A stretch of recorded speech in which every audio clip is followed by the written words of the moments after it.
This episode is brought to you by Set for Life Insurance. Listen, docs, one of the first steps we took to pay off our student loan debt was realizing we paid way too much for our disability insurance. That all changed when we found Set for Life Insurance. They helped us with a customized insurance policy that met our needs and, most of all, budget. To learn more, check out setforlifeinsurance.com. This episode is brought to you by Physician CEO. Finally, a business program for busy doctors just like you. Get the skills of branding, marketing, entrepreneurship, and combine those with your gifts as a physician. Be known as a doc outside the box and define your future. Learn more at physician-ceo.com/DOTB. Welcome to Docs Outside the Box podcast. This is your official show, looking inside the minds of cutting-edge and innovative doctors. Think you'll find these stories in any medical textbook? Sorry. You're getting real life insight from men and women pushing the envelope beyond medicine. Ordinary doctors doing extraordinary things. Let's start now with your host, Dr. Nee Darko.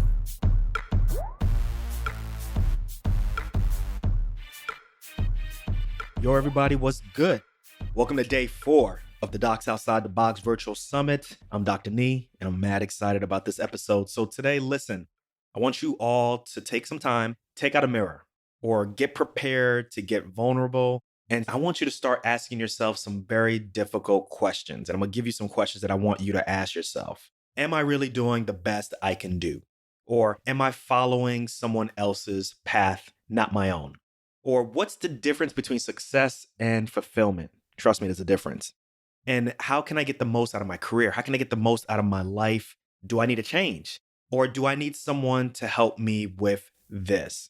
Now, if you take the time to look deep within yourself with these questions, I'm telling you, these answers might surprise you. They might shock you. They definitely gonna make you uncomfortable, okay? And whatever it is, once you answer these questions and you go through that shock, that surprise, that uncomfort, I think you're going to look at yourself a little bit differently. And I talk a little bit about this if you go to my About Me page on drneedarko.com. In there, you will see me talking about the difference of jumping through all the hurdles, getting the credentials, being successful, but really feeling a little bit empty because I don't really have fulfillment. I don't have the impact that I've always wanted to have. So I've had to answer these questions on my own. So on this episode, I'm going to bring an expert onto this show on this matter. I am bringing a very talented speaker, writer, as well as physician, and his name is Dr. Brad Ballard. He is an emergency medicine physician. He's also board certified in emergency medicine as well as sports medicine. And he's going to come and speak to us about finding our purpose. How do we get clear about things and also being resilient? This brother's a bad boy. He has served as a team physician for multiple professional teams, including the NBA Dallas Mavericks. I think y'all have heard of them. And he's also a regular on ESPN Radio, an affiliate down in Dallas. Now, I've known Dr. Brad since the late 2000s. He was doing his EM residency at Grady Memorial Hospital. I was doing my general surgery hospital at the same hospital. Anybody who is familiar with Grady knows what I'm talking about. But if you're not, Grady Memorial Hospital is a special place. It's an 1,100 bed hospital, downtown Atlanta. Treats a very large indigent population and provides care to people who would not in other situations get this type of care. Large trauma center, very busy, and we spent countless of days and nights working with each other. But we lost contact afterwards, and recently I've been able to reconnect with him. Found out that he wrote a book called Elite, which is a modern success guide to purpose and peak performance, and this book is like that. I immediately connected with his personal story of resilience, his personal story from taking things from being ordinary to being extraordinary. And based off of all of the techniques that he has listed in this book, I've been able to level up. I think you all need to pick up this book. And as a matter of fact, I'm going to be giving a giveaway of this book, but only if you're signed up with the summit. So make sure you go to DOTBsummit.com. So let's get prepared to get uncomfortable. That's the only way we're going to change. That's the only way we're going to improve. And without further ado, I present Dr. Brad Ballard. Let's get it. What's good, everyone? This is Dr. Nee. Very excited about my next guest. Got a special guest in the building. I got Dr. Brad Ballard, who is the best-selling author of the book called Elite, a modern success guide to purpose and peak performance. Dr. Brad, welcome to Docs Outside the Box, man. Dr. Nee, man, it's an absolute pleasure. Thank you so much for, allowing me to actually be on this show. And I think you know me well enough to know that, man, I'm here to just be a blessing for you and the folks who are listening. So I'm ready to get this started. Yep, I'm ready to get this started. We've been trying to connect for a while, actually. And during this time, while we've been trying to connect, you've released this book called Elite, which is, I think, amazing. Basically a self-help guide to get you to the next level with whatever you think you want to do and take it to the next level and actually have peak performance on that. That's right. For me, I've been doing a lot of readings of books. The biggest issue I have a lot of times is I feel like these books are really in the 30,000 foot view version. They're very abstract, seeing the forest for the trees, which is great.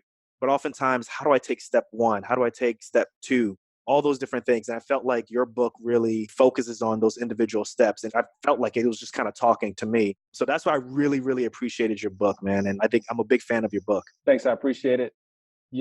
Anytime someone buys my book or even mentions my book, it's an honor. But we were talking about this, before we got started. The fact that you read my book, it's an honor. I wrote that book specifically so that it would have philosophies in there and, theory, but be more practical. I think you're a practical individual. I'm a practical individual. So even though we're talking about mindset, stuff and self-help stuff, the real question is, how do you apply this stuff? Mm-hmm. And for anyone who has any background or knowledge of personal growth and development, it's all good to listen to and to get motivated. But how do you actually apply it so you can start to experience change, which Absolutely. is my whole point. My whole point is change and transformation for individuals who read this book. Otherwise, it's pointless for me to even put the words on paper, right? The goal is change and transformation for people. So I'm glad to hear that you read it and that it's working for you, obviously, because I'm not saying that your success has anything to do with my book, but the principles that you're doing, that's what I was about to say. You're applying already, but before you read the book, if anything, it just confirms that what you're doing is the right thing. No, you're absolutely right, because I felt, though, from your introduction, your prologue, or whatever your epilogue, I forget what it is, whatever comes first, right? Your preface, right? Your life story really kind of mimics my situation, which is you are very successful. You're a double boarded emergency medicine physician in emergency medicine as well as sports medicine. You have all of these accolades. You're on ESPN, man. You're on ESPN radio. You worked with the Dallas Mavericks. I mean, highly, highly successful. But there was a moment of not feeling fulfilled that is very similar to my story. As a matter of fact, if the people go to drnedarko.com, if you go to the About Me page, I talk about that same thing, being successful. And there's a big difference between that and being fulfilled. So before we get so much into the nitty gritty, though, let's learn a little bit about you. Tell us about yourself. And then we're going to tell the audience a little bit about how we know each other from the past, man. That's right, because this is definitely not the first time you and I have interacted. So originally from Houston, Texas, grew up in what I would probably describe as a lower middle class family. No one was a doctor. No one was a lawyer. Quite honestly, I was a basketball player, loved basketball. I know you love basketball. I had hoop dreams, like many of us out there, to be able to play in the league. And I was injured and tore my meniscus. I had an injury my senior year in high school and just didn't continue. And quite honestly, at the time, just didn't have that passion for the game. But went to college. My brother was actually emergency medicine nurse at the time. I needed a job. So I asked him, can you give me a job at the hospital? Started working as a tech in the ER and had the blessing of having a couple of physicians there begin to mentor me. And so mentorship is huge in my life because it started at an early age, one with my brother, and then two with some of these mentors I had as physicians who really, man, my life is just a story of people who believed in me more than I believed in myself. And then eventually I borrowed that belief enough to start making some things happen. And so long story short, went to medical school, became double boarded as an emergency medicine and sports medicine physician. So everything I do in my sports medicine clinic is non-operative. But my first job coming out of fellowship training, I was one of the assistant team physicians for the Dallas Mavericks. What year was this? This was right after the championship year, Dr. Lee. Right That's what I wanted to know. Right after. So when Jason Terry was rocking the championship thing on his that tattoo that he had? That's right. Right when they took down LeBron and the Heatles? Yes. I came right after that. I remember watching those finals before I was flying in to sign the contract and everything like that. And so I was in the locker room in the season right after they won that championship. So it was really cool. I got a chance to hold the trophy, take pictures with the trophy. Didn't get a ring because I was just a year after the championship, but that was an awesome time. And it was, definitely through the grace of God, because at the time I was thinking, why would they hire somebody, right out of fellowship to be a part of an amazing organization like this? But got a phenomenal opportunity. The Mavericks are known throughout the league for being very player-centric, player-friendly, almost as much as like the Golden State Warriors. Like they spend a lot of money on their facilities, right? And their That's right. players. So That's this is right. a big deal that you got invited to join this.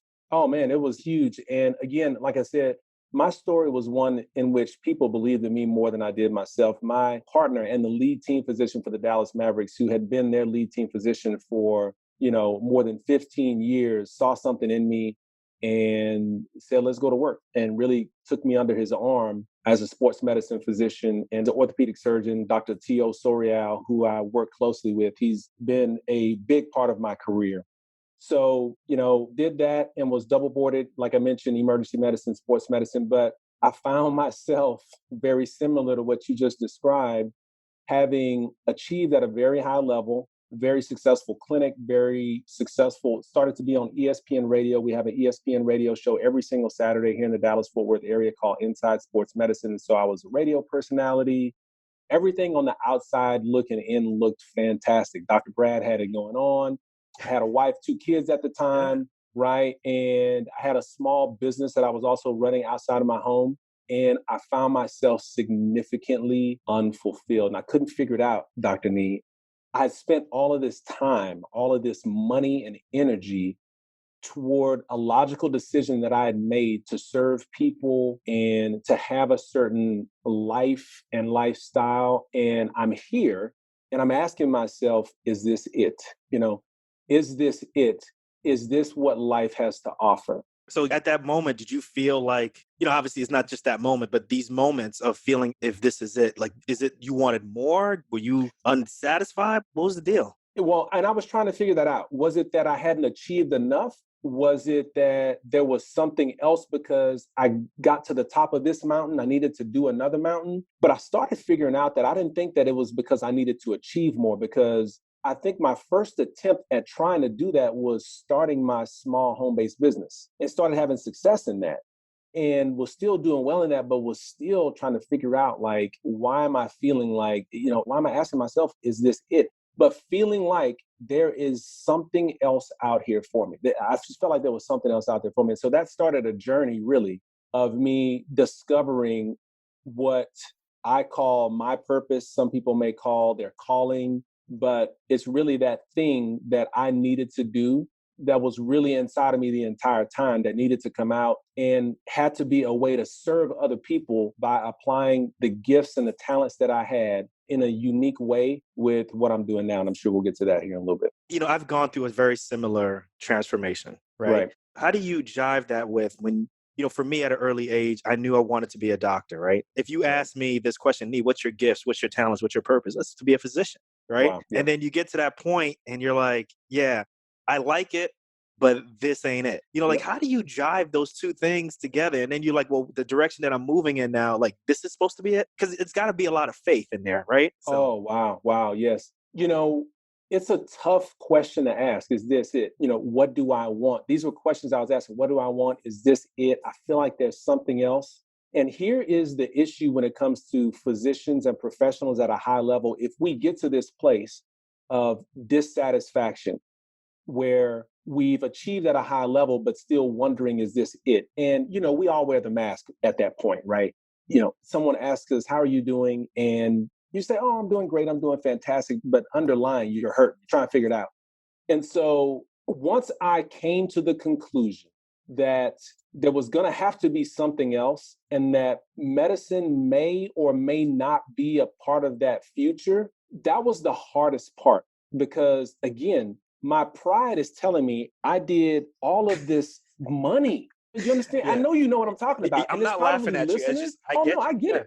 Uh-huh. And although there's probably listeners who are thinking the same thing, like, I spent all of this money, time, energy. My wife went through all this. I took my family through all this. And I'm sitting here wondering, is this it? And it's our own pride that's stopping us, because we feel like if I put in so much time, well, then I'm obligated to see it through. And then I'm just supposed to be a doctor, or I'm supposed to be this kind of doctor.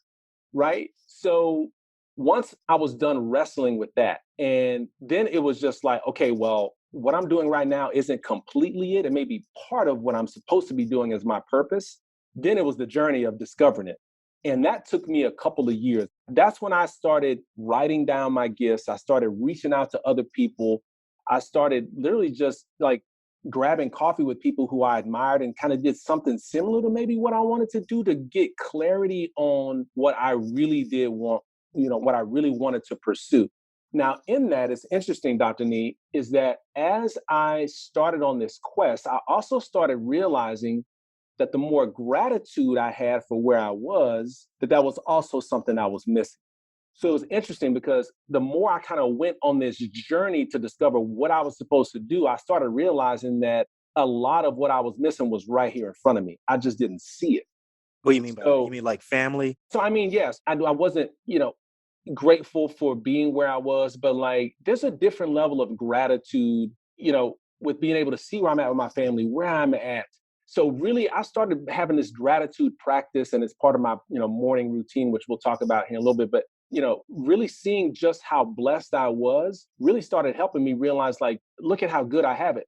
But there's a difference between being satisfied and still not wanting to go after more. What I mean is like I wanted to go after more, but I became content with what I had, Mhm. if that makes any sense. Like I was very content, but I wasn't satisfied. So I became at this place where I really appreciated where I was, but I knew that there was more to go after. It's almost like you appreciate where you are. That's your foundation. Look what all I got. Now look where I can go to the next level based off of this foundation, this dais that I'm literally standing on right now. Yes. And so I needed that peace in order to create because I was not at peace. I couldn't create anything because I wasn't at peace. I was struggling, I was wrestling. And so once I realized where I was, that gave me a lot of peace to be able to move forward. I didn't feel like I was chasing after something so much. I felt kind of like, you know what, I'm already pretty good. Mhm. I'm already pretty good. Anything more that I do is going to be icing on the cake, but there is a purpose that I'm supposed to be fulfilling out there. You said that this took a couple of years to get to that point, right? You go back and you look at these last 2 years or those 2 years, or even maybe even more to kind of do this transformation from, Dr. Brad Ballard to Dr. Brad, who you are right now. When did you decide that, listen, like I want to go back and I want to like actually help other people with this? Like talk to me about that process. Cause I mean, there's imposter syndrome that gets in the way there. There's, like you just maybe need more experience before you go back and teach other people. Take us through that moment where you realize that you've garnered enough information that it's time to like help others through this process. So my brother was an integral part of my motivation and success when I was younger. So I've always been a driven individual, and I owe a lot of that to my brother who just spoke life into me when I was younger. He was an entrepreneur. He was 12 years older than me. So, he'd seen more than I'd seen, and he'd been at places and he had tried things before, and he would speak life into me in terms of you can do it. Where we are right now is not where we're going to be. He would speak vision into me. And so that was really key for me. So I'd always been this motivated individual. But as I was going through this journey, I was trying to figure out like the question I was asking is what would be the most ideal way for me to serve other people? Because I came to this conclusion that in order for me to be fulfilled, it's going to require me to serve others. I personally believe that someone who's looking for that fulfillment, like I was looking for, like you were looking for, we're really just trying to find that way to serve that makes us feel really good, but the service has to happen first. So I was wondering, how do I serve? And I started looking back at my past and what has been some of the most significant ways that I had been served and started thinking about what could I help people with the knowledge that I currently have in this motivation space, in this personal growth and development space, since that was something I was already passionate about. And I started thinking about where I was. I was at a place where I was at my worst. I mean, Dr. Nee, I'll be 100% honest with you and vulnerable. It got to a place before I started going on this journey where I broke down on my knees in my house with no one there asking God, there's got to be something else. You know what I I mean? think a lot of people can relate to that. There's No, got to seriously, I be think there's a something lot of else. doctors listening right now who can relate to that. So here's what I said. I went on a 2-year journey to figure it out. And so now my whole goal is to take people who are at that place, to take professionals who want more out of life And the reason I say driven professionals is because it's unique to this professional community because we put so much time, money, and energy into what we're doing, the doctors, the lawyers, the nurses, the teachers of the world. And we identify ourselves with this so much that it's such a blow to our ego and pride when we feel like, is this it? That we can't own up to that. We can't accept that. So I said, you know what? I want to take those individuals where I was and show them two things. Help them discover their purpose much sooner than I ever did to serve as a guide for them, and then how to perform at a high level so that they can go after that purpose in the appropriate way. And that was really how it came to be. I'm really interested in this because you get really vulnerable in your book, which is, I always think that that's the best way to develop credibility with people, is to kind of take people through your journey, let them know that you've made very similar mistakes to your audience, to your listeners, and then kind of take them through this journey, right? Right. Almost, being the hero of your story, basically. But the thing that I find really interesting is, you're helping professionals, physicians who are type A personalities, really reach peak performance. But the interesting thing is you start off by saying we are not 100% in control of our lives in your book, which is like the antithesis of what doctors think, right? So tell me about that. Like, how did you even come up with that? Why do you believe that to be true? And, what's been the feedback from that? Yeah. So I got to a point in my career where I was trying to achieve more. I got to a point in my clinical practice and in my home-based business where I was almost forcing the issue. I was working so hard, but I didn't see anything in return. And so much so that I came to the conclusion, listen, I'm doing the work. Why is it not happening? And right around this time, I also became very deep and rooted in my faith. And so started really having deeper conversations in my relationship with God. And a lot of what I teach, and you'll see in my book, is faith-based. But, I came to the conclusion with the help of some friends and coaches that there's just going to be some things you cannot control. And I did not want to face that because I think we all want to believe that if we work harder, we'll get the results. Or if we do what we're supposed to do, that equals results. But I started seeing for one of the first times in my life that I was doing the part, but the results weren't there. And so I talk about this core formula in the book, which is your results equals your actions plus God's input or God's influence. And so with that, if you look at any result in your life, whether past, current, or future, it is going to be as a result of what you do, but also something you cannot control, which is what God's input is into the situation. Once I came to that conclusion, once I accepted that, Dr. Nee, it was a huge weight off of my back. And so it did several things for me. One, it allowed me to say, well, you know what? If there are things I can't control, let me just focus on what I can control. Let me just focus on that. It also let me know that if things don't happen the way that I intended for them to be, that's okay. That is completely okay because there might be something at work here. And so once I recognized that, I said, well, what can I control? I can control my actions and I can control my decisions. And so I really started doing a lot of reading and research on what causes us to make the decisions and do the things that we do in life. And how can I maximize that to my potential so that whatever result I'm looking for, I can do everything that I can do in my power to try and help it, but also realize in the back of my brain, there's also going to be an element of this that I cannot control. Right.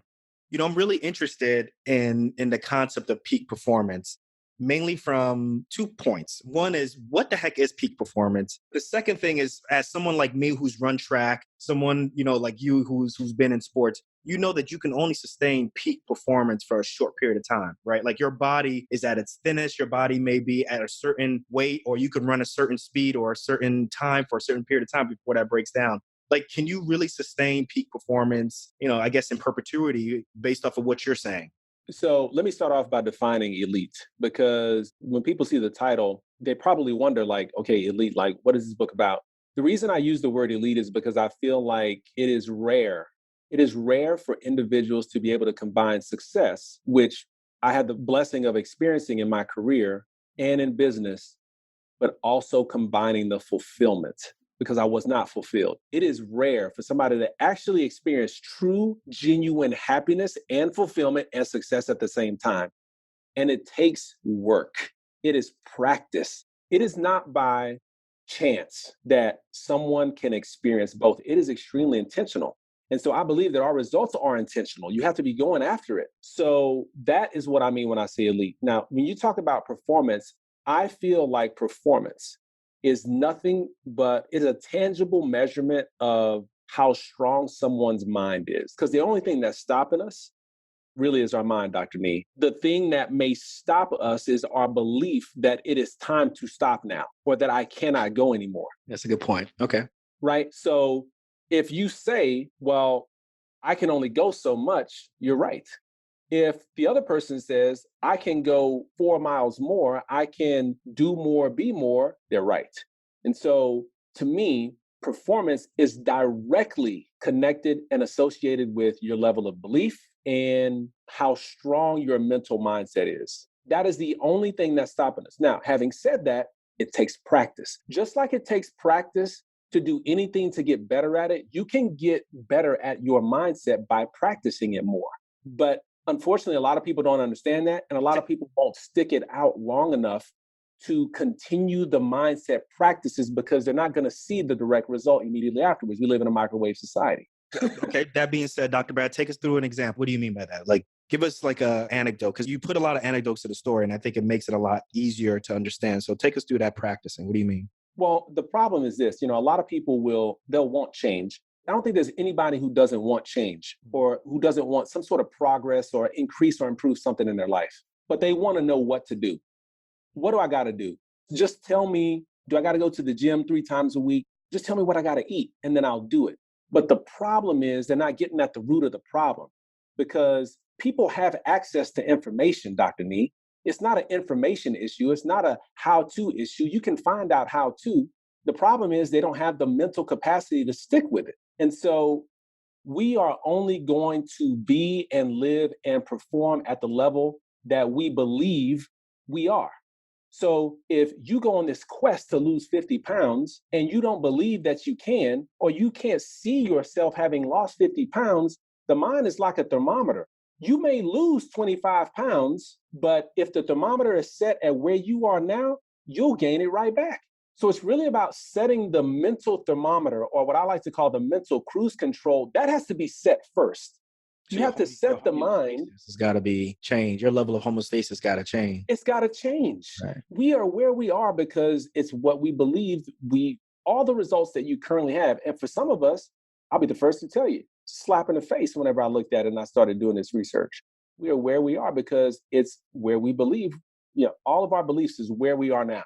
So in order to change it, you got to believe different. And that takes practice. But for people who are trying to achieve goals, listen, the people who are trying to achieve goals, it is not the how-tos. The how-tos will come, but it is not until you believe fully that almost it's done before you get started. It's just a matter of time. You will bang your head against the wall enough to where you'll either quit because you're tired of failing so much at trying to do it, or you'll finally listen to someone like myself or some of these other books out here that really teach you it is really about the mind and getting the mind right before you get started.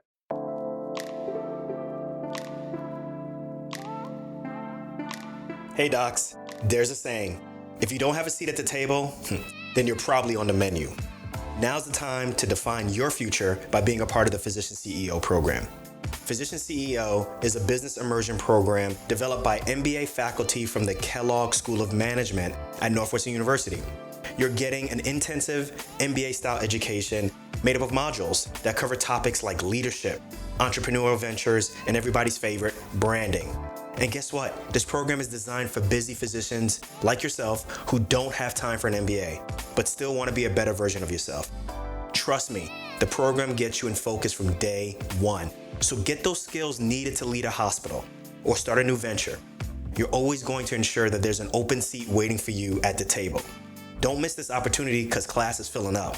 Learn more at physician-ceo.com/DOTB.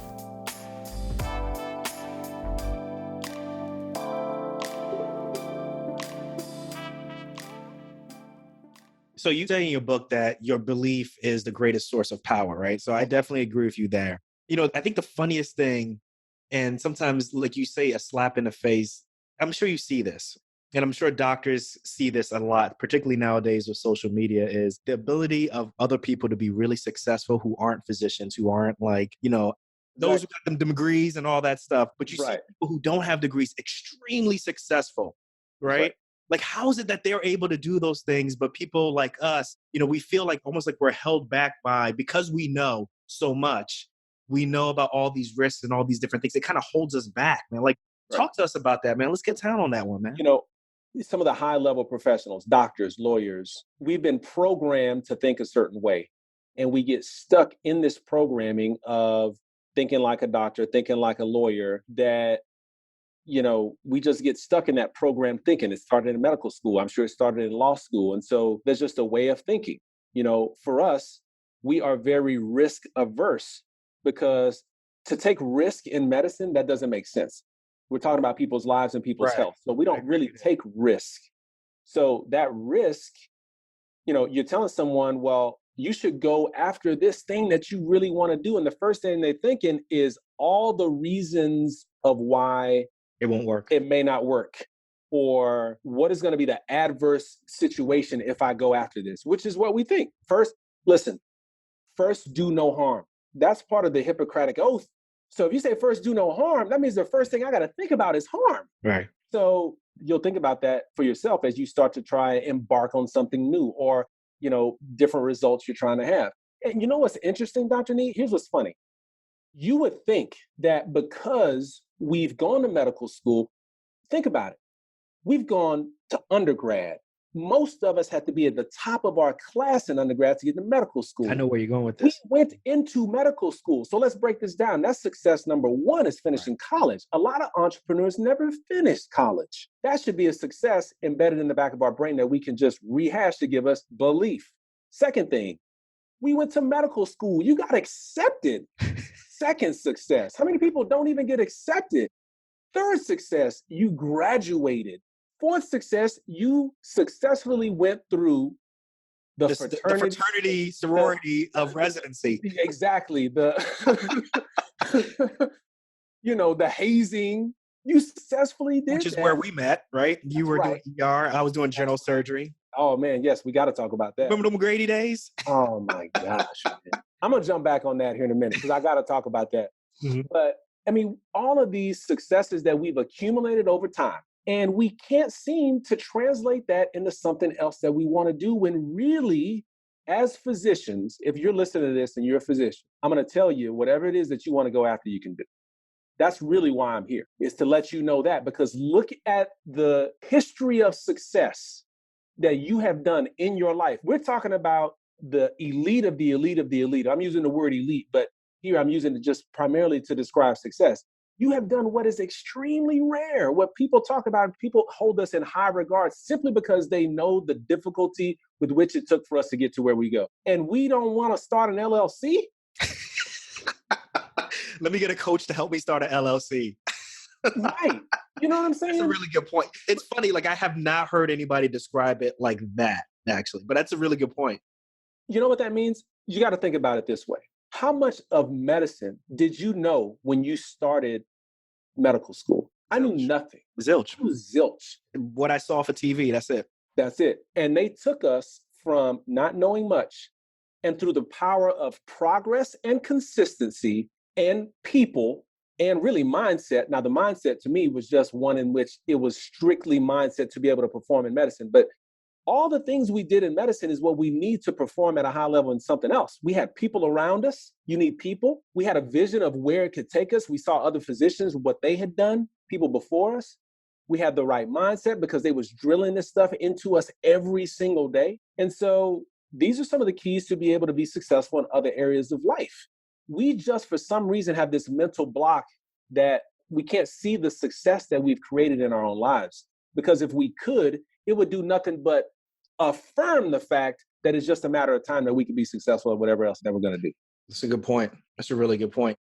There's a portion of your book where you talk about the decision-making sequence, right? Yes. And this kind of goes back to what you're talking about in terms of not just looking for results, but kind of looking for the reason why you want these results, right? Kind of takes you back to why Dr. Brad Ballard double boarded on ESPN, has all these accolades, is now on his knees crying, asking why this is it. Like, you were looking for your why. So take us through this decision-making sequence so that doctors can really understand, like, it may not just be, I want to do something different outside of the hospital. Like, they really have to go deep down and do some self-reflection, which oftentimes can be the most difficult part. Oh, yes, it's the most difficult part, because sometimes the conclusion is that people are afraid of answering that question of, did I make the right decision? Because they feel that the end of that question is going to be, yes, I made a wrong decision. Here's what I'm going to tell you. You didn't make the wrong decision. You made the right decision, because medicine simply means that it was a stepping stone to whatever it is that you're supposed to be doing. So you actually made the correct decision, and you needed medicine. You needed those experiences in medicine to be able to do whatever it is that you had to do.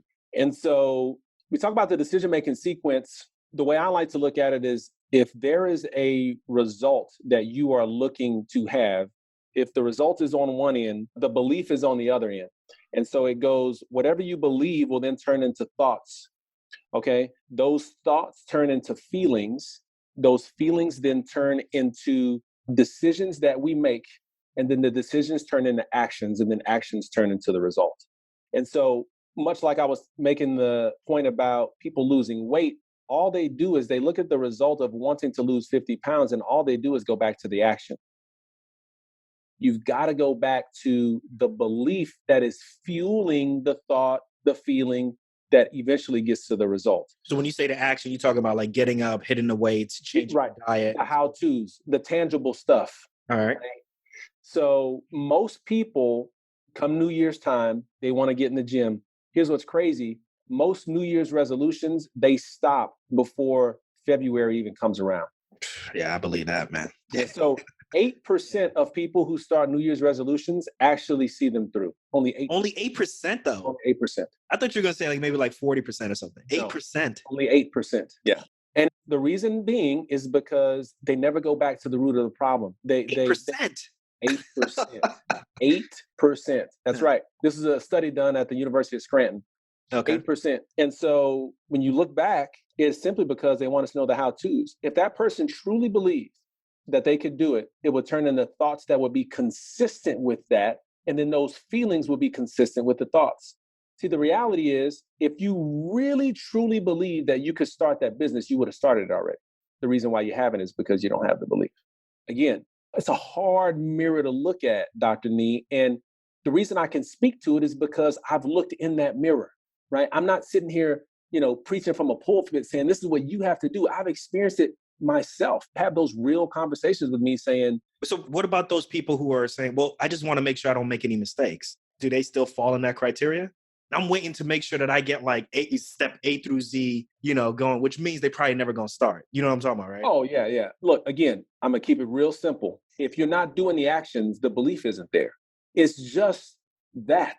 I mean, you could take it to something as simple as turning the lights on at home. Nothing's going to stop you from going from where you are in your bed to going and turning on the lights. I mean, like, you believe it, you just go do it. Like, it just translates into that. There's nothing stopping you. Even if there was clothes in front of you and stuff, you move it around. If your kid tripped you and you hit the ground, you still go turn on the light. Mm-hmm. Right? There's an end destination, and there's where you are, and you have to get there. If people don't think that their ability to get to the destination is possible, they'll never start the journey. But you've got to believe it's possible to get there, and they may believe that it's possible for someone else. They may see that, but if they truly believe they can do it, if they're not taking action, they probably don't. But the cool thing about it is there's ways to increase that belief so that the actions can then, that the actions that you want will come as a result of that. Come on, Dr. Brad, bless us. So I call it MVP. There's MVP. You got to have the mindset. So there's practices that you can do. Right. When we were in med school, we were constantly being flooded with information. And so you remember, Dr. Nee, I mean, we were always thinking about medicine, always thinking about something, because it's just what we were always around. So you have to begin to change the input. We were getting input from lectures, from reading, from audio all the time. And so it caused us to be doctors, and we thought about medicine all the time. Now, for those things that you want out of life, you've got to start to instill the belief. So you've got to start listening to different things. You've got to start reading. You've got to start reading things that are going to empower you to believe that it is possible for you to do whatever it is that you're going to do. Next thing you got to do is you got to have vision and clarity on what you want. You got to ask yourself, one of the biggest questions that you can ask yourself is, what do I want? What do I want? Listen to how powerful that question is, Dr. Neff. What do I want? Most people won't ask themselves the question because then they got to realize that they are not going after it. That's a hard look in the mirror again. You see what I'm saying? When you ask this, you have to truly ask yourself, what do I want? What do I want out of life? What do I want to do? Not the superficial answer. Oh, I want the kids to be good. Yeah, look, we all want the kids to be good. We want, house, but like, what do you want? What kind of impact you want to have on this life? What kind of significance do you want to have? And how do you want to serve people in a big way that will give you the biggest perpetual smile ever? See, when you get that deep and you say, what do you want? People will realize they're not going after it. So once you get over that and you say, what do I want? You get clarity on it. Then you got to start surrounding yourself around the right people. So mindset, vision, and P is the people. You got to get people around you, man. You got to get the right people who can serve as guides. There's two types of people you need. You need people who are going to serve as guides and coaches to kind of lead you along the way, which is what I love to do. And then you got to have people who are going to also push you up and lift you up and maybe going along that same road with you. And so when you can do these things, you're going to start to create an environment of input that will propel you to be able to do that. But it takes time. None of us was able to get through medical school in 2 years, in 1 year. But so many of us start a business and expect that something's going to happen in this year, So you just got to be patient. You got to be patient. You got to be consistent over time. I mean, we were so consistent in medical school. There wasn't a day we didn't read something, do something around something that was medicine. And it's funny you talking about the concept of MVP. I liken it to me and my wife decided that we wanted to pay off our debt really early. We had a ton of student loan debt, and I'll keep it quick. But basically, when you move into a community and there are physicians there and you're telling them that you're not going to buy a house, that you're going to rent, you're already getting some negative feedback. Like, what do you mean you're not going to buy a house? Everybody buys a house. So there's that negative reinforcement there. Then you tell them that, you're not going to buy a new car. You're going to be using a used car. You get that negative reinforcement there. We literally had to surround ourselves with virtual mentors. Like, we had to listen to podcasts. We had to read books, even though there wasn't anybody in our local area who can really get down with that conversation of like literally, living below our means, paying off this debt, not buying a house, that virtual mentorship, that, like you said, the positive people around us that we listened to constantly kept us going and got us to a point where we paid it off in less than 3 years. So I definitely believe what you're saying. I think definitely that trifecta right there is definitely a good point for people to continue to have that belief to get that action and result that they want. So First of all, I think that story is just great. I hope the listeners got the nuggets that you were just saying there. I mean, a lot of us are still in med school debt. And so I wasn't able to do it in 3 years as great as you guys did, but I was able to eliminate it. But again, it starts with the clarity, with the V part of the vision, saying, okay, this is what we want. Starting to get the right mindset, starting to read the right books, starting to put the right input around it. And then eventually you start getting around the right people. Like, who do I need to help me accomplish this? I'm sure you guys probably had, whether it was a financial planner or some sort of advisor over time, because typically to do big things, we don't do these things by ourselves. I didn't do med school by myself. We didn't become physicians by ourselves. I mean, it took a community. And so that was the other thing. I was a big loner in my life. I never felt like if I wanted to do something, I would do it on my own. And it limited my ability to perform at a high level because I was like, oh, I'll just get it done. I'm the get it done guy, because I kind of wore that as like a badge of honor to just go do it by myself. That's a lot of doctor's personality too. Oh, yeah. And it was really holding me back from really being able to experience the potential that I can really do. Because think about how much knowledge other people have. Think about how much knowledge I'm missing out on. Think about the accountability, being able to have somebody else in your life, and the wisdom, being able to have someone there who can say, you know what, I don't know if I would try that. I tried that in the past. It didn't work. You know what I mean? Like that is huge to be able to have people like that in your life. And so now, I went from not having any kind of coach or guide to where I've got a spiritual coach. I've got a business coach. I've got a fitness coach. Mm-hmm. And because of that, I'm in the best shape of my life. My business is thriving. And spiritually, I'm connected with God more than I've ever been. And my marriage is great. But I say that now because the power of people is huge. And until we as physicians start to unify when it comes into medicine, but also in things that you want to do that's outside of the box, start relying on other people, you'll start to realize that there's going to be a lid on your ability to get to the next level. I love it. Great answers, man. Great answers. So listen, we're getting towards the end of this interview. We're about to do some fast fire questions. I'm going to ask you some questions. You tell me what comes off the top of the dome piece. You ready? Okay. All right, let's do this. So if you had an opportunity to go back to yourself as a pre-med student or even as a medical student, what kind of advice would you have given yourself? Be comfortable in your own skin. You had a problem with in that? your own skin. What happened over time, when I got to medical school, I embraced the fact that I was kind of this student that kind of went against the grain. So I'm going to tell you guys a hilarious story. So my med school class was about 250 students. Yeah. And it was me and two other guys that we call ourselves the Three Musketeers. I mean, I remember the first semester, we went out every other weekend. It was, and we got the work done, but we were atypical. Let's just put it that way. And we enjoyed it. And I remember I grew my hair out when I could grow hair. For those of you who can't see me, I'm bald. But as a result of those Grady days, well, I shave it now, man, because ain't nothing happening on the top here. So, I just went ahead and went clean. But I grew my hair out my second year. And my friends dared me. They were like, I dare you to go get braided and get cornrows and walk into, the next several days as well. And I did it. Mm-hmm. I had professors looking at me like I was crazy. And I kind of did it as like a rebel. You know what I mean? Now, I'm not encouraging anybody to go do that. But all I'm saying is that I had a certain me that was just free and so forth. Over time, what happened was I just got programmed and feeling like I had to be a certain doctor, certain type of person. You learned to play the game in order to get out of it. But it means that I kind of shed my own identity to try to be a certain type of doctor. So what I would go back and tell myself is, listen, man, be comfortable in your own skin. Be the type of doctor you want to be and how you want to practice. And once I started finding my voice, Dr. Nee, and what I wanted to do in my purpose, my clinical life, my life as a physician got better because I began to be more genuine and more authentic in my relationships with my patients. And so it was a significant improvement once I found what I was supposed to be doing. So if I was to go back, I'd say be comfortable in your own skin and don't forget just being who you are. You are who you are first, and you are a doctor, not even second, third, or fourth. Right? I love that answer. Doctor's just a part of who you are. It's not who you are.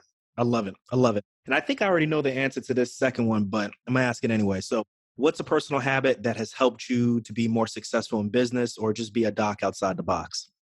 My morning routine. My morning routine, yes. And I talk about this in I talk about this in the book. I used to hate mornings. I don't even know how I got through med school and residency, to be quite honest with you, because you got to get up early. I can't front. I'm a surgeon. I hate mornings. I used to hate mornings. But I had a mentor and he challenged me. He said, there's this phenomenon of early risers. He said, I want you to research it and look how many people who are early risers who are successful, people who have through history, and I started looking, I was like, wow, look at all these people. They just get up early. So I really just said, if they get up early, I want to get up early. So I said, I want to be successful. I'm going to get up early. So I read a book. I talk about it in my book, but I read a book called Miracle Morning by Hal Elrod. And that book's a great book. And I went on this 30-day journey to kind of just flip the switch and start getting up earlier in the morning. That was several years ago. I've stuck with it. I've really made that morning, my morning, mine now. And so I call it my power hour. And in that hour, it's like, I talk about in the book about being the pilot of my day. If you think about a pilot, whenever they get into a plane, they have a checklist of everything that they go through. And that checklist does not change every single time they get into a plane. As a matter of fact, if you got into a plane, Dr. Nee, if anyone who's listening got into a plane, would you not want that pilot to go through that checklist all the way through, even if it was for the 5,000th time? But there's a reason why planes are so safe, because this checklist gets done every single time before the plane takes off. So here's the deal. Before I take off on my day, I do my personal checklist in the morning. And that consists of some meditation time, that consists of some prayer time. It consists of some affirmation time that really ingrains and tattoos who I want to be and how I want my day to go at that time. And it has been an absolute game changer for me. If you want to know more about it, obviously you can read the book. But if you're looking to perform at a higher level, I challenge you to do the same thing. I love it. I love it. Now, Dr. Brad, if you had an opportunity to get on top of a mountaintop and talk to all the doctors in the entire world, what would you say? Wow. I would say you are more valuable than you realize. And you have more ability than you realize that you are able to do. So many of us have allowed the industry now to devalue us, and I couldn't disagree with it anymore. It's not until we start to realize our own value that we'll be able to change that. And so I would tell everyone, you have far more value and more power than you realize. And once you believe what I believe in you, which is that you are extremely capable of change, both in the industry of medicine and in your own lives, there will be nothing that'll stop you. Oof. Dang. Love it, man. Yeah, man. I got to talk about something because we didn't talk about Grady. So let me tell you guys this. Dr. Nee and I, we did residency together. So I was at Grady in Atlanta as an ER resident, and I vividly remember Dr. Nee, I had hair. general surgeon. Did I have hair back then, or did I cut it off by then? You know what? If you had hair, it was low. Yeah. Here's my problem. I had hair, but it was thinning because I had nurses who was like, Dr. Ballard, you realize your hair is balding? I was like, no, it's not. Yeah, exactly. And so I was at that transition at that point. I was transitioning into the bald world. But you know, one thing I remembered about you, man, it was no lie. We would get beat up at Grady. I mean, you remember what it was like. I think there are memories that I have just like literally just put in a back hidden closet somewhere in my mind to never open up again. Yeah. Some of those nights on trauma, whenever, I mean, it was just gunshot wound, knife wound, right? Just whatever the case. But here's what I remember, because I would call residents for admissions and for consultations. And Dr. Nee, I will tell you, there was never a time that I didn't call. And when I knew you were on, I knew I was going to have a good night. Like I knew I was working with someone who cared, and there was not going to be this pushback because I knew, if, hopefully you knew that if I was calling, it was something legit and that I wasn't, just trying to get someone admitted or whatever the case may be, but I was actually calling because, it was a legit admission or a legit consultation. But even if that happened where maybe it wouldn't be, you always came down with integrity and you did the right thing. There was no grunting, no grumbling. We all had reasons to grumble, you know what I mean? And be impatient, but you always were upstanding. And that was the one main thing that I remember about you back in the day, man. So I appreciate it. Thank you very much for that. I appreciate it because we had some tough nights together. Oh, yeah. And I appreciate it because sometimes, you go through this process, you're admitting like 20 people overnight, or you guys dealing with more than that actually coming through the ED. And you never get an opportunity to acknowledge people. And shortly, I'm going to do that with you. So I think we're kindred spirits in a lot of different ways. We just don't know that. So I'm going to take an opportunity, one, to say thank you very much for recognizing that. I really appreciate that. Yes, sir. But let me ask you this one last thing. So, okay. Before we get going from here, I want you to give the audience 3 actionable steps. It doesn't matter what it is. Give them 3 actionable steps that they can take right now to get to where they want right now. First thing, get clarity on what you want. Answer this question, what do I want? And I don't want you to compromise the answer to this question. I really want you to listen to what I'm telling you. And if you're listening to this, I want you literally to pretend as though it's me and you in a room talking together, sitting down. And I'm looking at you straight in the eye. And I'm asking you, what do you really want? What do you want? See, when I ask people that question, I know there's something there. We all want something. And it's something deeply rooted to something in us for progress, for service, for significance. I want you to answer that question as I ask you, what do you want?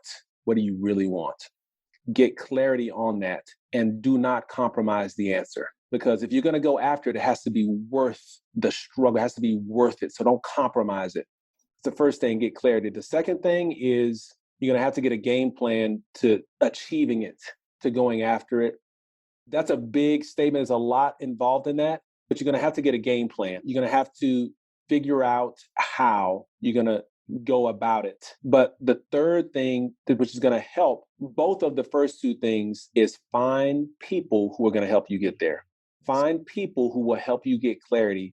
Find people who can help you with the game plan. And so people like Dr. Nee, who are providing clarity for people and information and great stuff, coaches, books. But at some point, you're going to need to find someone who can help you do the first two things. That was what I did when I first got started. I just started reaching out to people. And I'm extremely grateful for people like Brian Fleming and, some of the people just along the way, Andy Tuttle. I mean, like there's so many people who were just integral parts of just people who helped me. So get clarity, get a game plan, and then find the right people. I love it. I love it. So listen, I ask all my guests this question. I'm Dr. Brad Ballard. I'm not just a doc. I want you to complete that. I'm a servant. Love it. I'm a servant, man. What motivates me now is figuring out a way to serve people. I think if we can really focus, even in medicine, we have gotten so busy with the work that we forgot about the person sitting in front of us.